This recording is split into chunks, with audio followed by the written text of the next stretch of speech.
One of the many consequences of the COVID pandemic was the rapid spike in property and real estate prices that occurred in southern Vermont and in many other parts of the state over the last couple of years. Homes that had been selling in one basic bracket suddenly jumped up several notches as interest mounted and people wanted to move to places like Vermont, widely viewed as safer locations from the COVID virus than more urban areas were. Nearly 3 years after the start of the pandemic, that has eased off considerably, but real estate prices still haven't declined much, and a new normal is in place, at least for now. That has also had the effect of throwing out of whack many town grand lists and appraised property values. That matters because the appraised property values are connected to tax rates towns and especially school districts have to levy. School district taxes are highly influenced by what's known as the Common Level of Appraisal, or CLA, which is sort of a ratio between fair market values, what a property is actually selling for, and what its appraised value is on the town's grand list. It's also a method of ensuring that each town is paying its fair share of education property tax to the state's education fund. A CLA of 100% is the gold standard. That means the two values are in lockstep. When the CLA falls below 100%, pressure grows for a reappraisal to keep the two numbers, the appraised value and the value a home is actually selling for, roughly in line with each other. And reappraisals cost money, and there's another problem. There aren't enough qualified and certified reappraisers in the state to conduct them quickly. So to help us untangle what's going on, we talked with Jill Remick, the director of the Division of Property Valuation and Review, which is part of the state's tax department. The Property Valuation and Review Division evaluates a planned reappraisal to determine whether or not the town's plan will meet the goal of coming into compliance with a common level of appraisal. So there were a lot of sort of outdated or rusty grand lists even before COVID, right? Because we don't have this requirement for them to be refreshed every number of years. Towns get an annual appropriation of money that they should be setting aside to do reappraisals. So they should kind of have some money set aside for that. But what happened this year that makes it hopefully a little bit more palatable to folks who are concerned about the CLA is sort of, instead of a rising tide lifting all ships, a sinking tide lowered all ships. So the statewide CLA dropped significantly just overall. So everyone is kind of in that same boat. If you're a town where your CLA is really out of whack, then you are feeling that effect on your tax rate. But because everybody's CLA has dropped and the yield looks projected to be pretty healthy, it won't necessarily translate into some massive tax increase. Right, the CLA is one component, and the Ed Fund only needs to earn what the Ed Fund needs to earn. So not to minimize it anyway, but basically because the whole statewide CLA, because of this COVID market, has dropped, everyone's kind of in the same boat and has the same share of revenue that they need to raise for the Ed Fund. Right now, we're getting contracts from towns, so the towns submit their contract to us for approval if they're under order. And there are some that are waiting and that are basically having to wait until 2027 to start their reappraisal because the few firms we have in Vermont are so backed up. So yeah, one of the really big challenges this has exacerbated, which again was in place before COVID but now is really obvious, is that we don't have enough appraisers to do this work in Vermont. It's not really a career path that's really clear for folks, right? There's not like a degree you get in appraisal or a track you can do at a career center or something that's appraisal. So especially in Vermont, it's almost like a family business. Like if your parents did it, you're more inclined to be aware of it and get into it. And also we think that the lack of that consistent cycle has made it a little harder for contractors to kind of get their foot in the door and feel safe coming to Vermont to put their sign out to do this for Vermont towns. I'm happy to say we have gotten a lot of interest in the last couple weeks from folks just asking how would I go about becoming an appraiser. And there's two paths. There's a certification that we do at the tax department for municipal appraisal, and then of course at the Secretary of State's office for for real estate and bank appraisals, there's a license that folks can get. So we love the idea of sort of getting the word out because it's an interesting job if people are interested in data and real estate. There's a lot of work in Vermont right now, and it'll only continue to be so. The other piece is we really need to think about how we can share services a little bit more. Each and every of the 251 towns trying to find a contractor to do their work, especially in some of these smaller towns, the contractor's not going to bother they have plenty of work to go around, so they'll take a larger town with more parcels because that's typically what the payment is based on. So we're also trying to encourage these towns to kind of join together. So rather than a 500 parcel town where no one's even responding to their request for proposals, if a few of those 500 parcel towns join together, the contractor might be more inclined to sign on and do that reappraisal together, which they absolutely could do. Practically speaking, I think when these statutes were first written, a town could find someone within a year, and then there are definitely penalties, right? We can withhold their funds if they don't carry out their reappraisal. We do not do that now, and we don't plan to do that now. As long as each year the town at least updates us on their plan, then they'll continue to have their CLA get calculated under the study while they're waiting.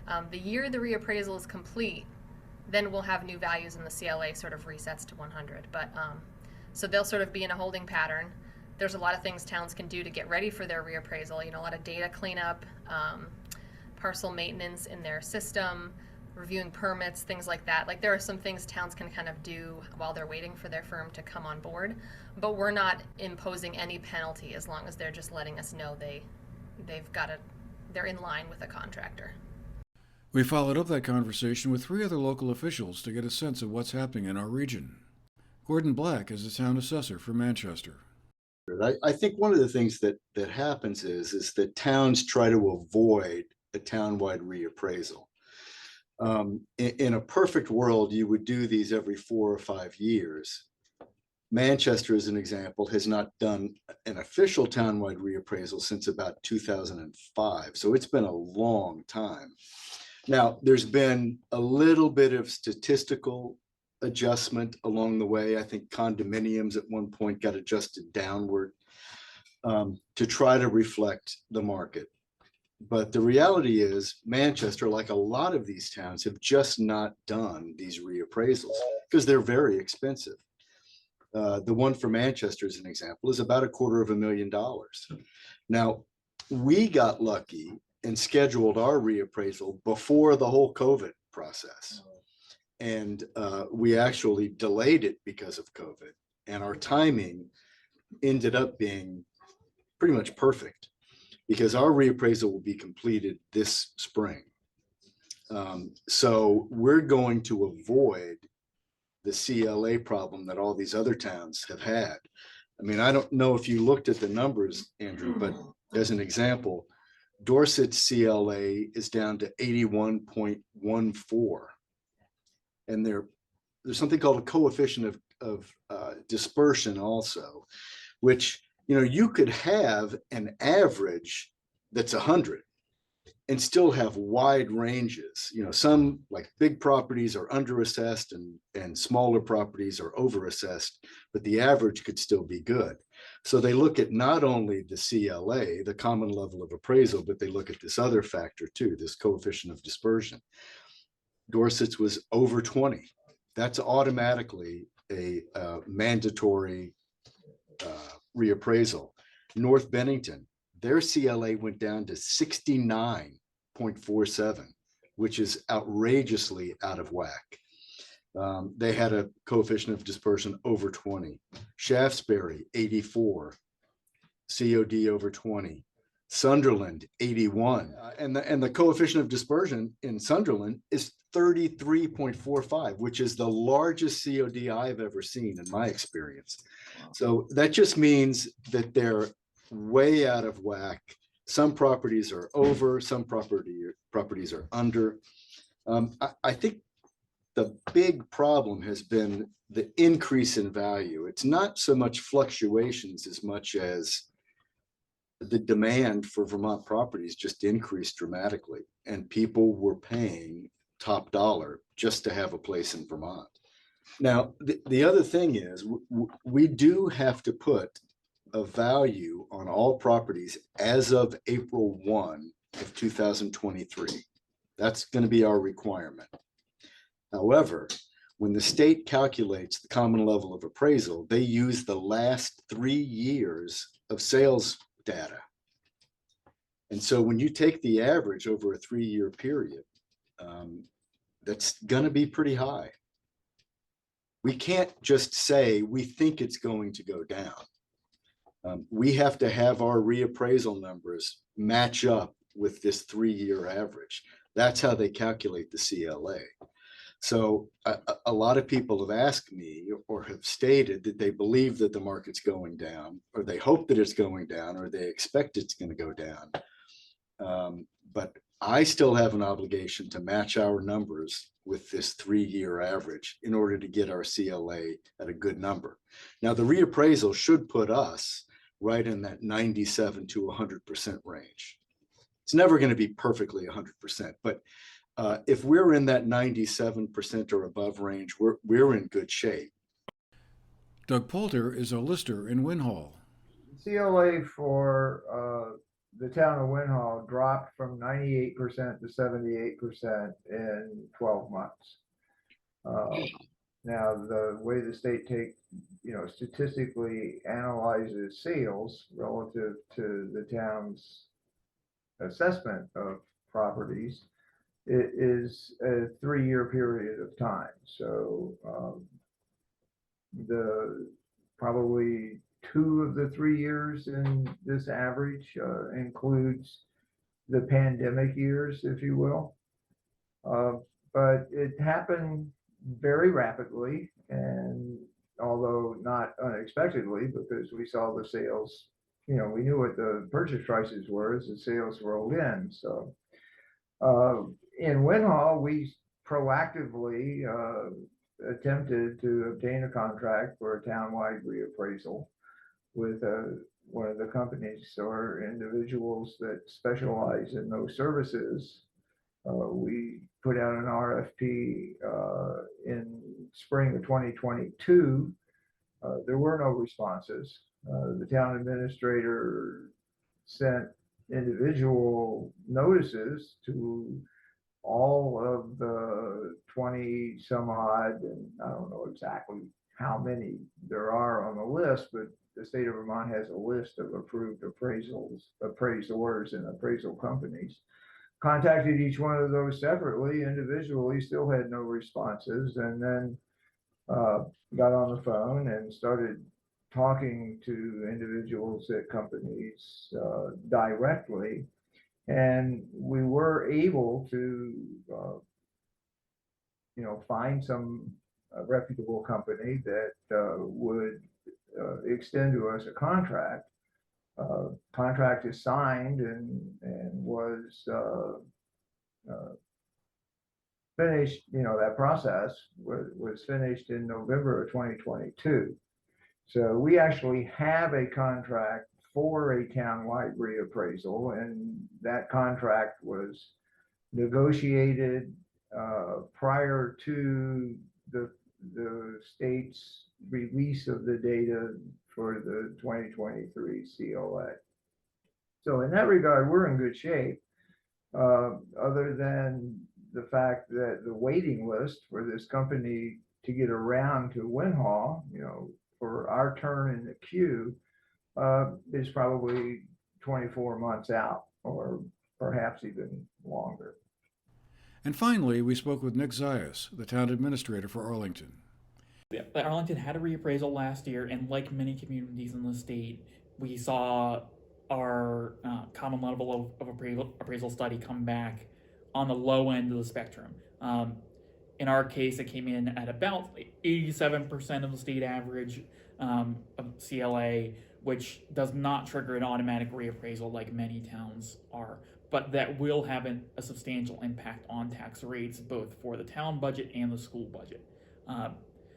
The inability of that study and that reappraisal to appropriately capture the increase in property taxes and housing values in our community will make it so nameplate prices and nameplate tax rates will have to rise in accordance with the underassessment.